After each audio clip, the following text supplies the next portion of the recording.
ప్రపంచంలో ఎత్తైన iron tower ఏదైనా ఉందంటే అది ఐఫిల్ టవర్ అనమాట. దీన్ని 1889లో నిర్మించడం జరిగిందనమాట. అయితే ఇది ఎప్పుడు స్టార్ట్ చేశారంటే 1887 జనవరి 28వ తేదీనైతే ఈ ఈఫిల్ టవర్ కట్టడానికైతే నిర్మాణం అయితే స్టార్ట్ చేయడం జరిగింది. అయితే ఇది 1889 మార్చి 15 నాటికైతే పూర్తవడం జరిగిందనమాట. గుప్తావా ఐఫిల్‌కి చెందిన ఫ్రెంచ్ సివిలియన్ ఇంజినీర్ అయితే దీన్నైతే రూపొందించడం జరిగిందనమాట.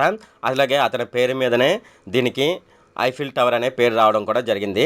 అలాగే ఈ ఐఫిల్ టవర్ అనేది మనకు తాత్కాలికంగా పెరుగుతూ వస్తుందనమాట. అసల ఐఫిల్ టవర్ కట్టినప్పుడు దాని ఎత్తు 324 మీటర్లు. మనం అడుగులో చెప్పాలంటే 1063 అడుగులైతే ఉంటుందనమాట. దీని చివరి భాగంలో ఒక రేడియో డిజిటల్ యాంటెన్నానైతే పెట్టడం జరిగిందనమాట. దీని పొడవొచ్చేసేసి 19.69 అడుగులనమాట.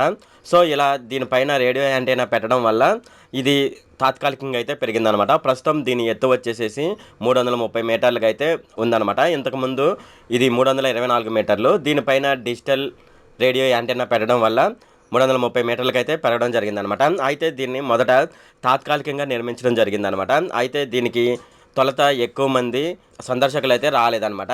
దీన్ని తీసేసే క్రమంలో సందర్శకులైతే పెరగడం జరిగిందనమాట. ఇలా సందర్శకులైతే పెరగడం వల్ల దాన్ని ఇంకా కొద్దిగా మార్పులు, చేర్పులు చేయడం, కొద్దిగా డెవలప్‌మెంట్ చేయడం జరిగిందనమాట. ఇలా చేయడం వల్ల ఈ ఈఫిల్ టవర్ అయితే ప్రస్తుతం అయితే ప్రపంచంలోనే ఎత్తైన ఐరన్ టవర్‌గా అయితే మారిపోయింది. అంతేకాకుండా దీన్ని చూడడానికి ప్రతి సంవత్సరం లక్షల మంది అయితే రావడం జరుగుతుందనమాట. పారిస్‌లోనైతే ఉంది ఈ ఈఫిల్ టవర్ అనేది.